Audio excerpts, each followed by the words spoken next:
दोस्ती का झोंक ये बचन का। पिछले 50 सालों से हमारी हर खुशी का हिस्सा पारस घी।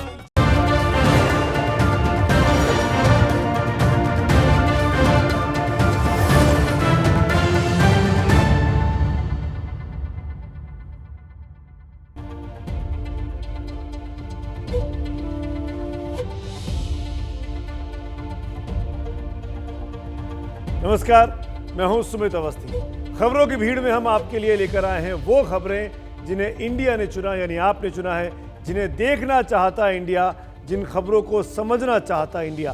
रोज हजारों लोग अपनी मनपसंद खबर को एबीपी न्यूज़ के ऐप पर चुनते हैं और आपकी राय के मुताबिक हम तैयार करते हैं ये खास शो इंडिया चाहता है। तो फिर आपकी चाहत के हिसाब से खबरें लेकर आज हम हाजिर हैं। सबसे ज़्यादा 28% लोग ये जानना चाहते हैं कि कल कैसे तय हो जाएगा ममता बनर्जी का भविष्य। 23% इंडिया ये जानना चाहता है कि बंगाल चुनाव में इस बार कौन होगा गेम चेंजर, जबकि 20% लोग ये जानना चाहते हैं कि वाजे की डायरी में किनके गुनाहों का हिसाब लिखा हुआ है। तो जिस खबर पर आपकी नज़र है, हम शुरुआत उसी खबर से करते हैं। कल बंगाल का महासंग्राम यानी नंदीग्राम का चुनाव होना है। नंदीग्राम के वोटर ये तय करेंगे कि ममता का भविष्य क्या होगा। इसीलिए दीदी के लिए आज की रात कयामत की रात है।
इस वक्त देश में 5 राज्यों में विधानसभा के चुनाव हो रहे हैं, जिनमें कुल मिलाकर 824 सीटें आती हैं। लेकिन हिंदुस्तान भर के लोगों की निगाहें सिर्फ एक जगह गड़ी हैं और वो एक सीट है नंदीग्राम। और उस नंदीग्राम में कल वोट पड़ेंगे और वो नंदीग्राम पश्चिम बंगाल की मुख्यमंत्री ममता बनर्जी के लिए बेहद खास हो चुका है। हम आपको बताते हैं कि ऐसा क्यों है। सबसे अहम कारण यह है कि इस सीट के नतीजे से ममता के सियासी भविष्य का फैसला होगा। अगर जीतेंगी तो उनका दबदबा साबित होगा और हार गई तो आगे की राजनीति ममता दीदी के लिए मुश्किल भरी हो सकती है। कल का चुनाव ममता के जुझारू तेवरों का भी इम्तिहान है। ये माना जाता है कि अपने संघर्ष के दम पर ममता हारी बाजी पलट देती हैं, तो देखना होगा कि गुरुवार को नंदीग्राम के वोटर ममता के जुझारू तेवर से कितना प्रभावित होते हैं। नंदीग्राम का चुनाव ममता की लोकप्रियता का लिटमस टेस्ट है। जिस नंदीग्राम ने उनको बनाया, अगर वहीं कहीं पब्लिक का मोह भंग हुआ तो बंगाल में अपने आधार को संभालना दीदी के लिए और उनकी पार्टी के लिए मुश्किल भरा हो सकता है। आखिर नंदीग्राम महज एक सीट नहीं है, बल्कि इस एक सीट का असर पूरे राज्य पर दिख सकता है। ममता की कोशिश वोटों के ध्रुवीकरण को रोकना है। ऐसा हुआ या नहीं, ये भी नंदीग्राम के नतीजे ही तय करेंगे। कल के चुनाव से यह भी तय होगा कि नंदीग्राम ममता का है या फिर कुछ समय पहले तक उनके लेफ्टिनेंट रहे शुभेंदु अधिकारी का, जो कि उसी जगह से बिलोंग करते हैं। और कल ही नंदीग्राम ये फैसला सुनाएगा कि ममता से बगावत करके क्या ममता को परास्त किया जा सकता है या फिर ममता की आंधी में बागी उड़ जाते हैं। इन सारे सवालों का जवाब देने के लिए नंदीग्राम के वोटर कल वोट डालने वाले हैं। ये चुनाव ममता के लिए कितना अहम है, आज और कल की रात ममता बनर्जी ने तय किया है कि कि वो नंदीग्राम में ही गुजारेंगी। आप समझ सकते हैं कि कैसे कयामत की रात है आज की रात ममता बनर्जी के लिए।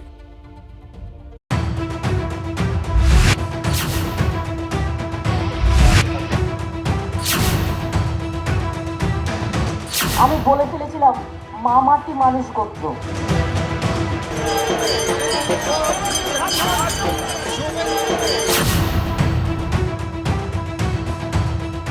बंगाल की चुनावी सियासत में कल का दिन सबसे बड़े इम्तिहान का है। ये बात ममता भी जानती हैं और शुभेंदु अधिकारी भी।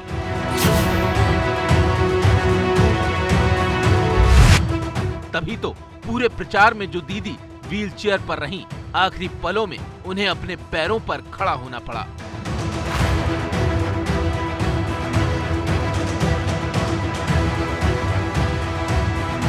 बंगाल में चुनाव भले ही 294 सीटों पर हो रहा हो, लेकिन उसके भविष्य का फैसला नंदीग्राम से होने वाला है।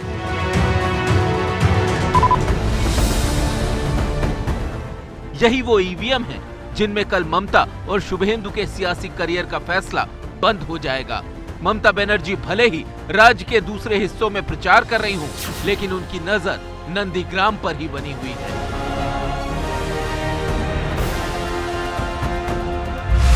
Especially Gokulnagar, then Paul, and then there are some areas in Balarampur and other areas.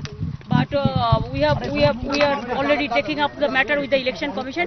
Let us hope that Nandigram must be allowed for free and fair election. यही नहीं, ममता इशारों इशारों में शुभेंदु अधिकारी को भी निशाने पर ले रही हैं। दूसरी तरफ बीजेपी ने भी अपनी पूरी ताकत नंदीग्राम में झोंक दी है। बीजेपी जानती है कि ममता को नंदीग्राम में हरा दिया तो बंगाल की आधी लड़ाई जीत ली। यही वजह है कि बीजेपी चुनाव से पहले ही ममता की हार का ऐलान कर रही है। बंगाल की मां कहने वाले, बंगाल की दीदी कहने वाले, उन्होंने बंगाल की बहनों की क्या चिंता की। और आज मैं जनसभा में देख रहा हूं, पुरुषों से ज्यादा महिला शक्ति यहां पर उपस्थित है। ये बताती है कि बंगाल की महिलाओं ने तय कर लिया है कमल खिलाना है और टीएमसी को साफ करना है। ये बात तय हो चुकी है। वोटिंग से ऐन पहले बीजेपी ने एक वीडियो जारी किया है जिसमें ममता राम राम कहती नजर आ रही हैं। बीजेपी का कहना है कि ममता की हार तय है, इसीलिए अब वो राम राम कह रही हैं।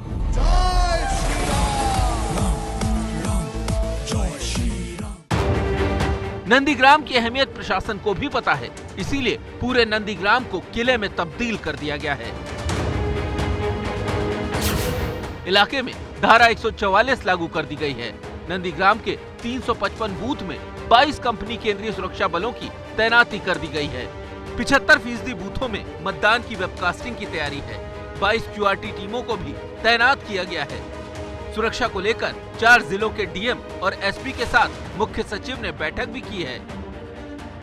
ममता बनर्जी बार बार नंदीग्राम में मतदान के दिन हिंसा और धांधली की आशंका जता रही हैं। यही वजह है कि सुरक्षा घेरा बेहद मजबूत कर दिया गया है। इसी इलाके में ममता बनर्जी जब यहाँ आती हैं तो ठहरती हैं। सुरक्षा व्यवस्था के चाक चौबंद इंतजाम है। इसके साथ ही अब मैं लेकर चलूँगा आपको जहाँ शुभेंदु अधिकारी रुकते हैं, जहाँ उनका पार्टी दफ्तर है, और ऐसे कई मतदान केंद्र, ऐसे कई गांव जहाँ को लेकर या जिस जगह को लेकर ममता बनर्जी चिंतित हैं। दूसरी तरफ शुभेंदु अधिकारी ममता पर ही आरोप लगा रहे हैं। तो मालूम हो जाएगा, दूध का दूध पानी का पानी। थोड़ा पेशेंस रखिए ना। ममता बनर्जी खुद हारने वाली है, पूछ लीजिए नंदीग्राम का जनता से। उन्होंने परसों 2 रैली की, कहाँ 400 कहाँ 500, 1000 से ज्यादा नहीं। चुनाव से पहले आरोप प्रत्यारोप आम बात है, लेकिन नंदीग्राम का चुनाव आम नहीं है।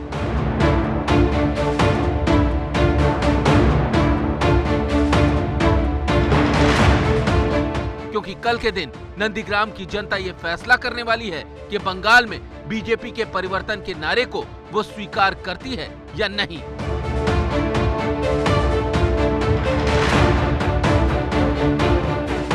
कल ही ये फैसला होगा कि कि ममता बनर्जी का जादू बंगाल में बरकरार है या नहीं।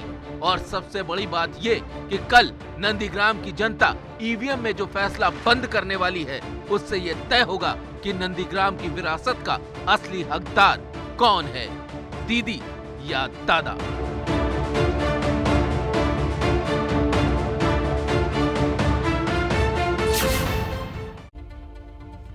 बंगाल के चुनावों का महासंग्राम कल नंदीग्राम में होना है। पश्चिम बंगाल में चुनाव जैसे जैसे आगे बढ़ रहे हैं, वैसे वैसे वोट के लिए नए नए दांव भी आजमाए जा रहे हैं। धर्म और जाति से जब नेताओं को लगा कि कसर बाकी रह गई, तो अब गोत्र तक याद दिलाया जा रहा है। ममता बनर्जी ने कल अपना गोत्र बताया। वैसे जाति गोत्र को सुविधा के हिसाब से इस्तेमाल करने की मानसिकता इन दिनों बहुत तेज हुई है। आम आदमी पार्टी दिल्ली में बदलाव को लेकर सत्ता में आई, लेकिन जाति की राजनीति नहीं बदली। उसकी नेता आतिशी मार्लेना का नाम आतिशी सिंह हो गया था। पहले मार्क्स और लेनिन का टाइटल जोड़कर साम्यवादी टाइटल मार्लेना आया, लेकिन शायद लगा हो कि मार्क्स और लेनिन वोट नहीं दिला सकते, तो आतिशी सिंह हो गई। हरियाणा के मुख्यमंत्री मनोहर लाल खट्टर ने अपने नाम से खट्टर हटा लिया।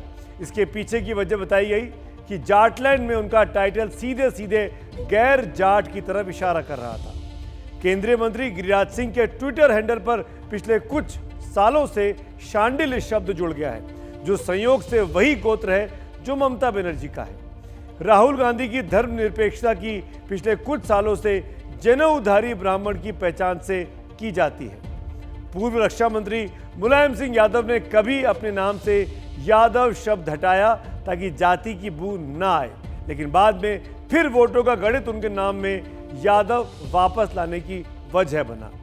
फिल्म अभिनेता रवि किशन को पिछले लोकसभा चुनाव से पहले बहुत कम लोग उनकी जाति के बारे में जानते थे, लेकिन चुनाव लड़े तो उनका टाइटल भी सबके सामने आ गया। चुनाव लोकतंत्र का इम्तिहान होता है और बंगाल में यह इंसान की जाति और गोत्र का भी इम्तिहान ले रहा है।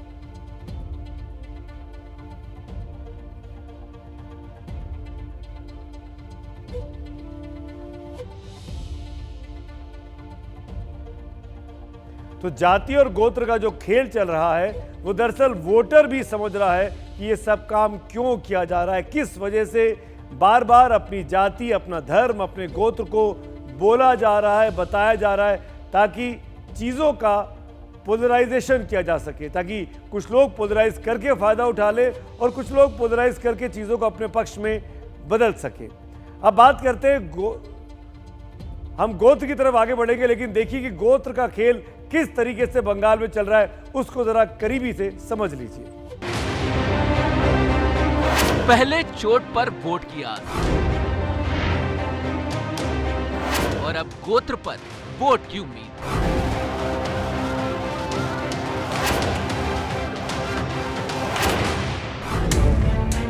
दुनिया का यह सबसे बड़ा लोकतंत्र अपने संविधान की किताब का पहला पन्ना पलटता है तो उसमें लिखा है धर्मनिरपेक्ष, उसमें लिखा है समाजवादी। लेकिन वोट की राजनीति अक्सर जाति और गोत्र की गंगोत्री तक पहुंच जाती है। और मजे की बात देखिए कि इसमें उन पार्टियों के नेता भी शामिल हैं जो खुद को सेक्युलर कहते हैं, लेकिन वोट के लिए बार बार बताना पड़ रहा है कि उनकी जाति क्या है, उनका गोत्र क्या है। আমি ত্রিপুরেশ্বরী মন্দিরে পুজো দিতে গিয়েছিলাম। সেদিন আমার সাথে যারা ছিলেন তারা জানেন, আমাকে জিজ্ঞেস করেছিলেন পুরোহিত মশাই, মা তোমার গোত্রটা কি? আমি বলে ফেলেছিলাম মামাটি মানুষ গোত্র।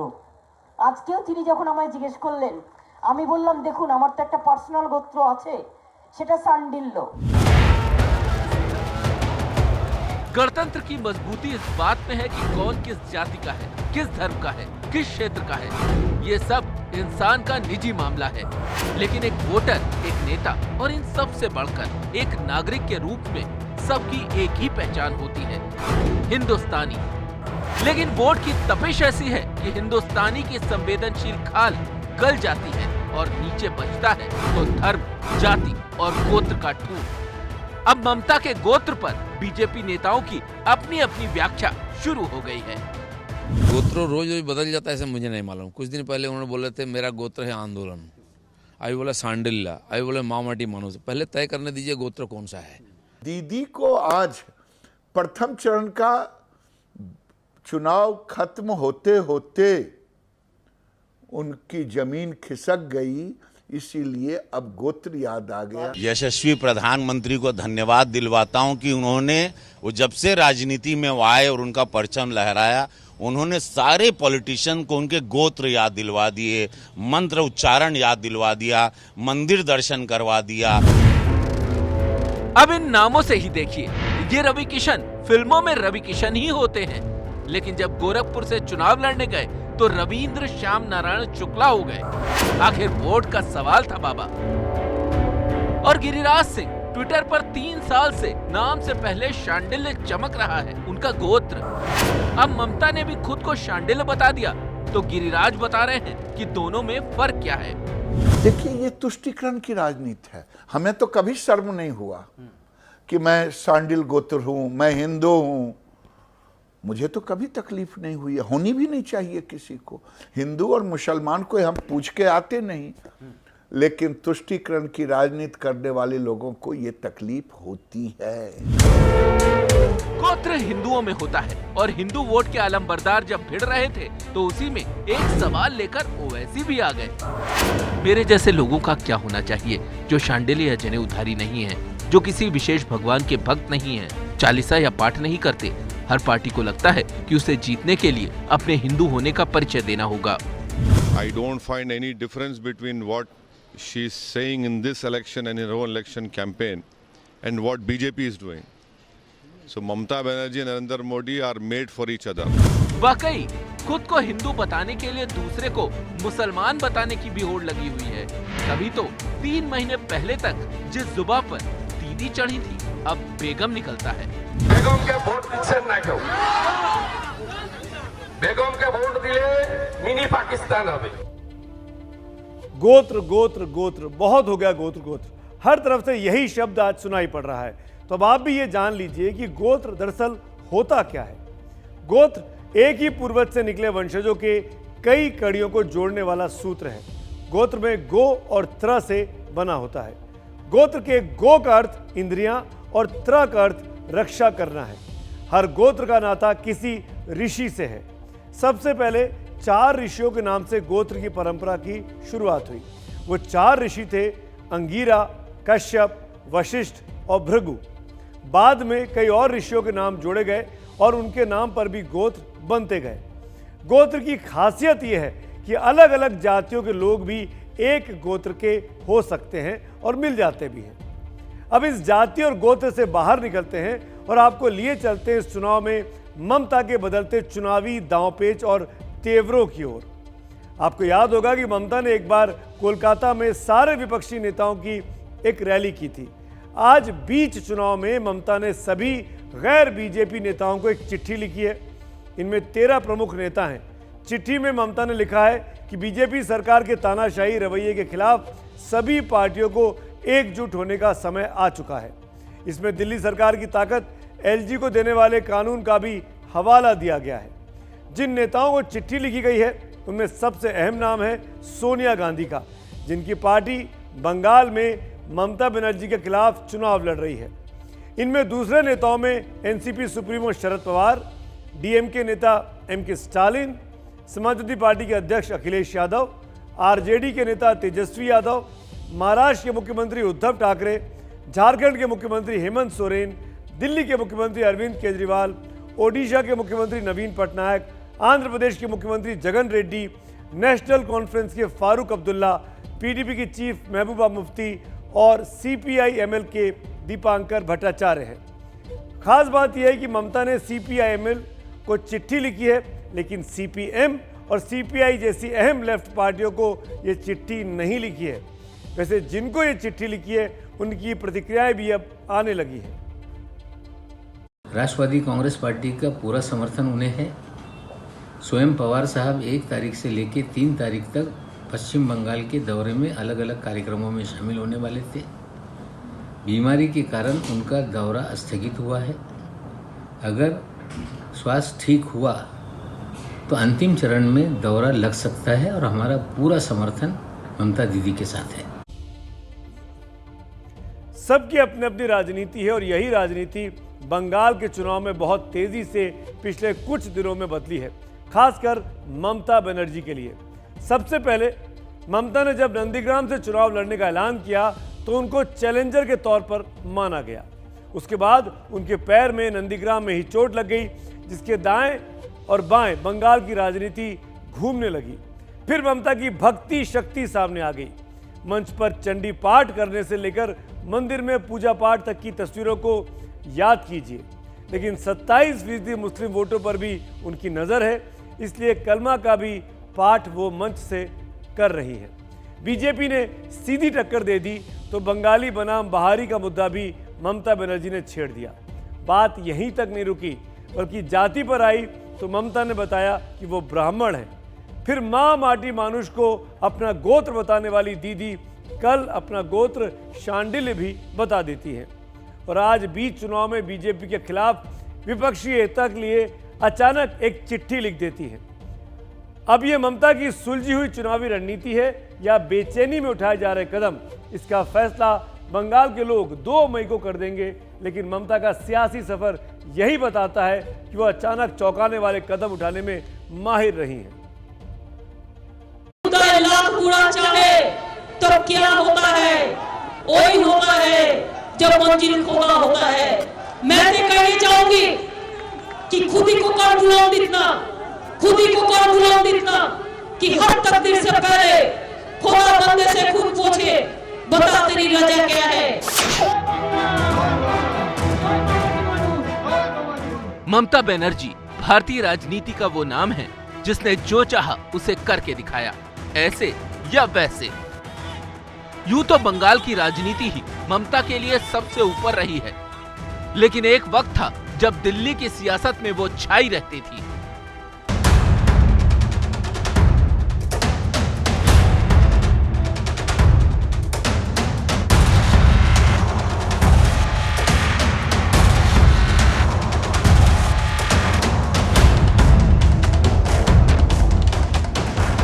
उन्नीस 1984 में पहली बार ममता बनर्जी लोकसभा का चुनाव जीतकर संसद पहुंची थी। उस वक्त वो कांग्रेस के साथ थी, लेकिन 1998 में अपनी पार्टी बनाने के बाद ममता ने दोस्ती दुश्मनी का दायरा अपनी सियासी सहूलियत और वक्त की नजाकत के हिसाब से तय किया।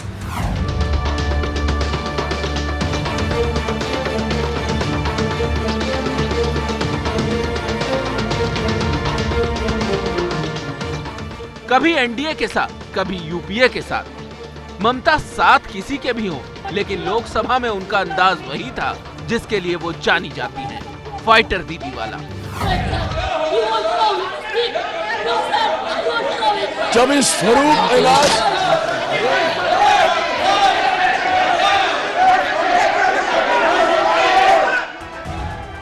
ये तस्वीरें 4 अगस्त 2005 की हैं, जब सदन में बांग्लादेशियों की घुसपैठ पर चर्चा हो रही थी। यूपीए की सरकार केंद्र में थी और ममता एनडीए का हिस्सा थी। ममता की शिकायत थी कि उन्हें बोलने का मौका नहीं दिया जा रहा है। पहले वो वेल में आई और फिर हाथ में मौजूद कागज उन्होंने स्पीकर पर फेंक दिए। इसके बाद ममता फपक फपक कर रो पड़ी।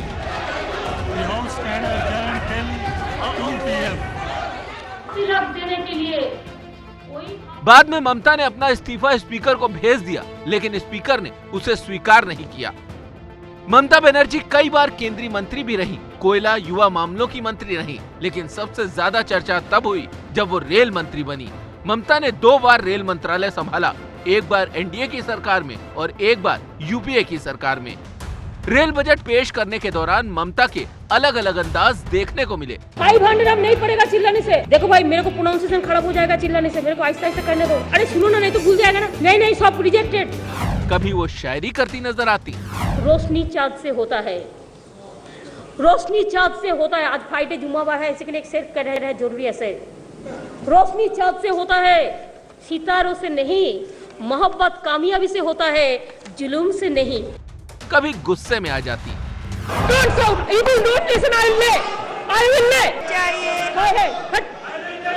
ये क्या है? What? How they are behaving like?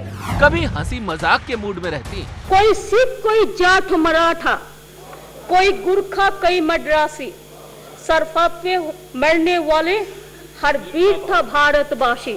तो कभी उनके निशाने पर विरोधी आ जाते। Don't shout! I will do it! बाबा तेरे बोलने दो ना, पूरा है, मुझे तो है, शताब्दी, वो हमको देगा, आपको बात सुन के ऐसे ही देगा। अरे भाई देखता है ना, मेरा बात इसलिए, अरे भाई ये तो अलग, अरे इधर साउंड में भाई, madam I will request them to listen me properly. Without listening they are shouting. What is this? Rail मंत्री रहते हुए ममता पर बंगाल से जुड़ी ट्रेनें चलाने का आरोप भी लगा, लेकिन दीदी को इन आरोपों से कोई फर्क नहीं पड़ा। ममता जानती थी कि बंगाल से ही उनका सियासी भविष्य जुड़ा हुआ है।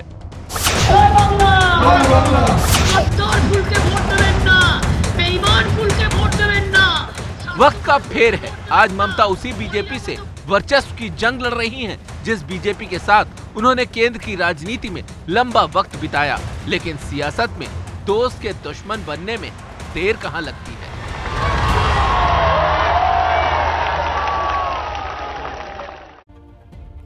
राजनीतिक तौर पर जिसने भी ममता की ग्रोथ को देखा वो हमेशा ममता की जो जटिलता है उसका वो कायल रहा। ममता की राजनीति में चाहे कितने भी रंग आए, कितने भी स्याह सफेद सवाल उठे, लेकिन अभी गोत्र पर वोट का गणित जोड़ा जा रहा है। इस पर सोशल मीडिया पर लोगों की प्रतिक्रिया आ रही है।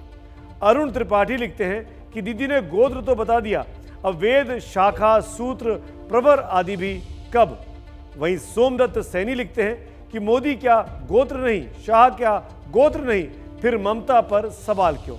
एक वक्त था जब बड़े बड़े राजनीतिक पंडितों को भी नहीं लगता था कि बंगाल में कभी लेफ्ट का लाल किला ढहेगा, लेकिन ममता बनर्जी ने अपने दम पर उसको गिरा दिया।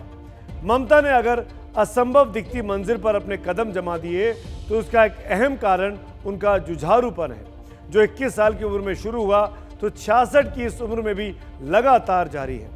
ममता में गुस्सा है और वो गुस्सा कई बार कमजोरी बनता है तो कई बार उनकी ताकत बनता है। ममता की सादगी उनको आम लोगों से जोड़ती है, क्योंकि आम आदमी को यही लगता है कि उनका मुख्यमंत्री उनकी तरह बेहद साधारण है।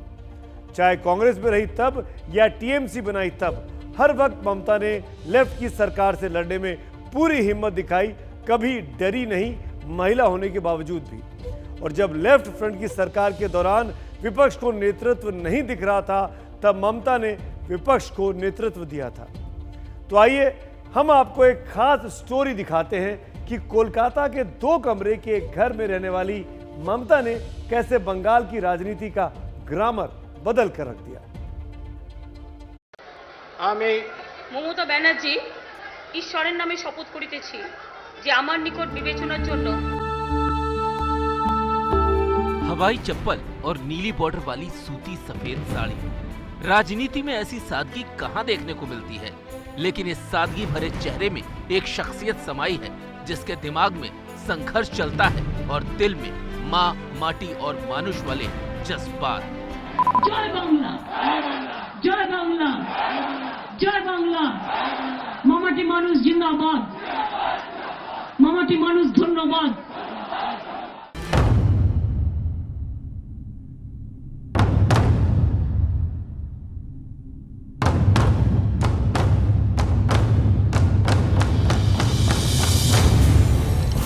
मई 2011 को बंगाल ने खुद को ममता के हवाले कर दिया कि अब मर्जी है तुम्हारी, ले जाओ जिस ओर।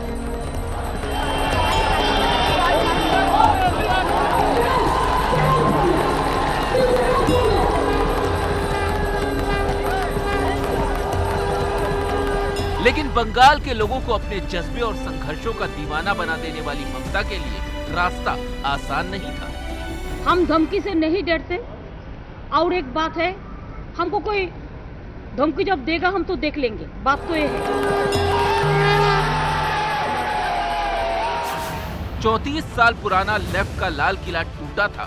उस लाल किले के कंगूरे पर तृणमूल कांग्रेस की फूल पत्ती को उगते सबने देखा, लेकिन ये बहुत कम लोगों ने देखा होगा कि उसके लिए संघर्षों से टकराने में कैसे ममता कई बार लहूलुहान हुई।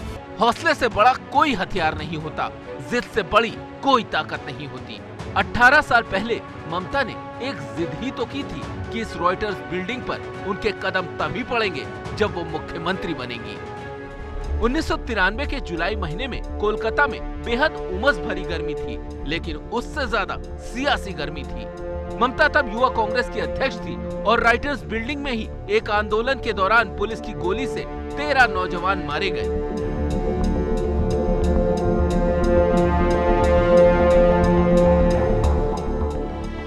तब ममता को भी चोट आई थी, लेकिन उससे पहले उसी साल 7 जनवरी को नादिया जिले की एक दिव्यांग लड़की को लेकर ममता मुख्यमंत्री के दफ्तर में पहुंच गई थी, क्योंकि उस लड़की के साथ बलात्कार हुआ था।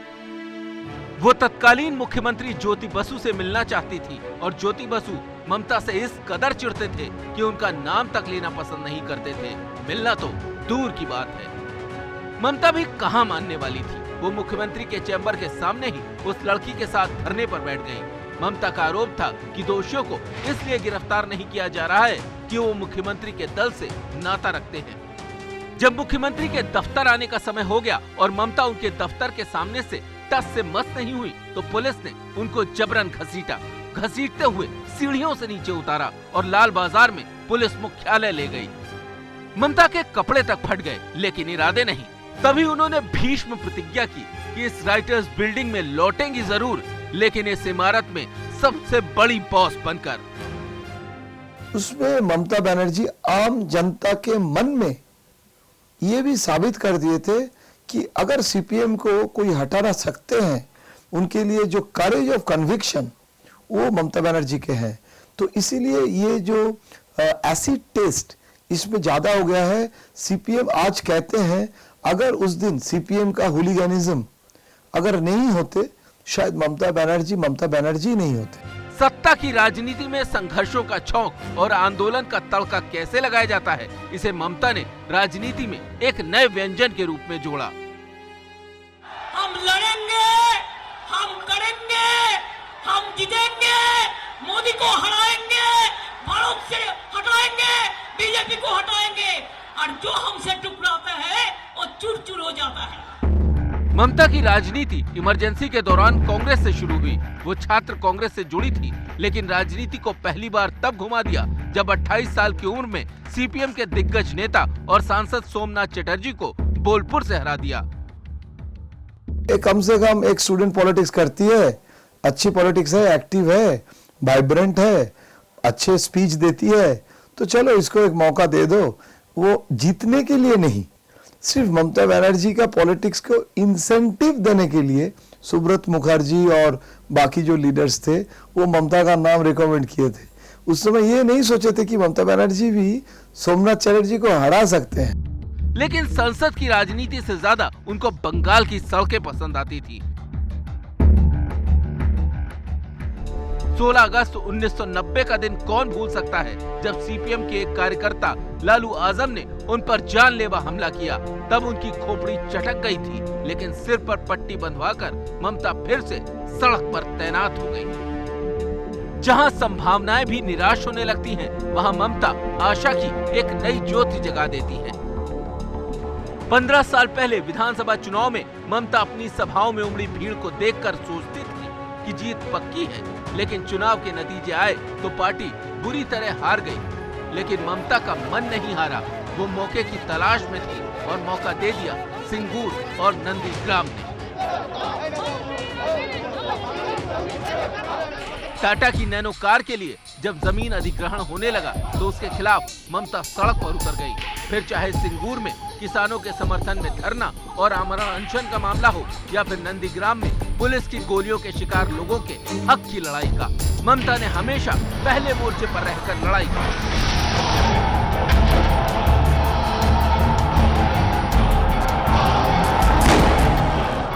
ममता के पिता प्रमिलेश्वर बनर्जी ने आजादी की लड़ाई लड़ी थी। लड़ने का वो दमखम ममता को अपने पिता से मिला और वहीं से वो सादगी भी आई, जिसके कारण ममता को 2 कमरे वाले एक खपरैल के घर में रहने से कभी गुरेज नहीं हुआ।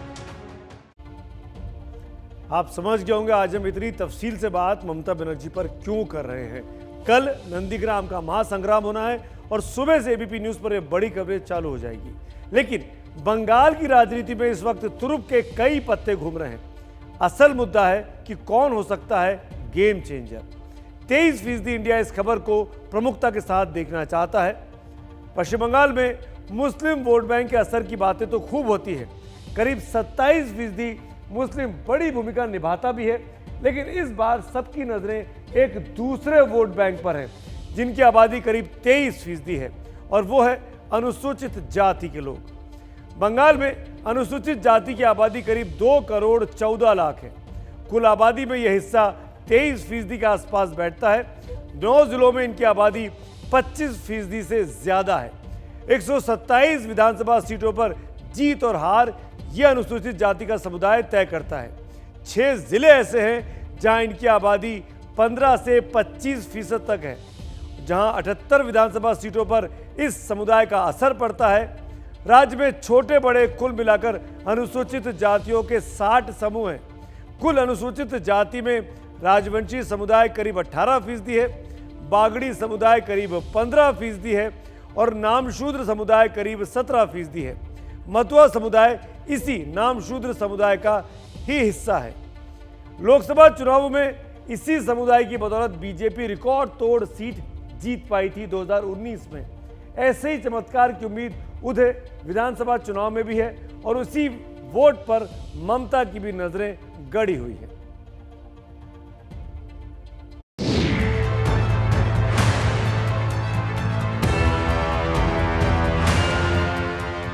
बांग्लादेश के ओराकांडी में मतुआ समाज के आध्यात्मिक गुरु हरिचंद्र ठाकुर की जन्मस्थली पीएम मोदी पहुंचे थे, तो ये तय माना गया कि इसका असर पश्चिम बंगाल में जरूर होगा।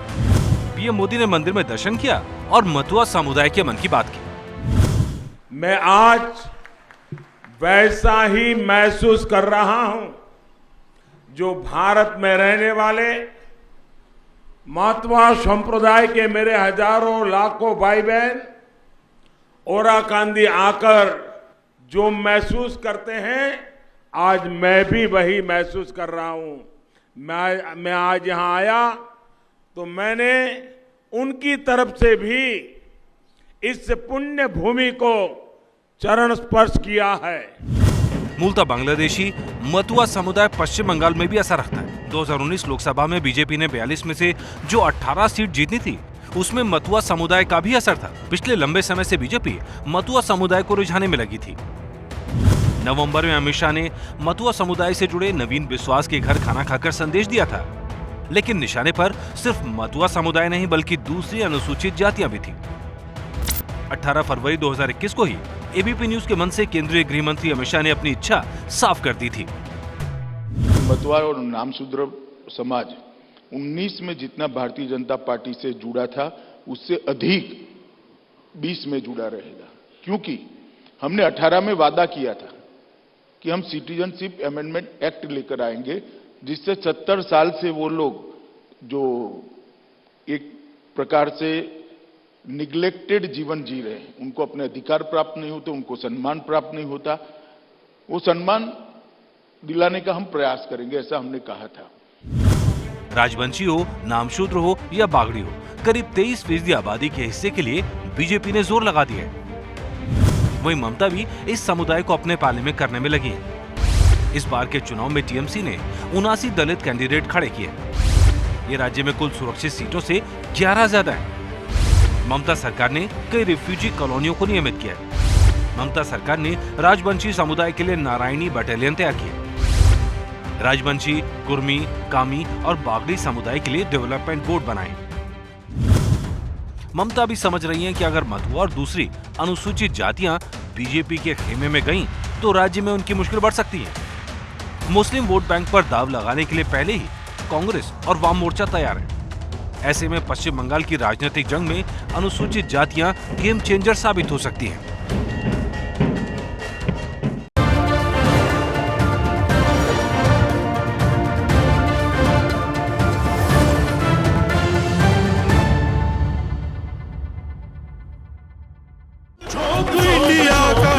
झोंक मस्ती का झोंक ये बचन का। पिछले 50 सालों से हमारी हर खुशी का हिस्सा पारस घी।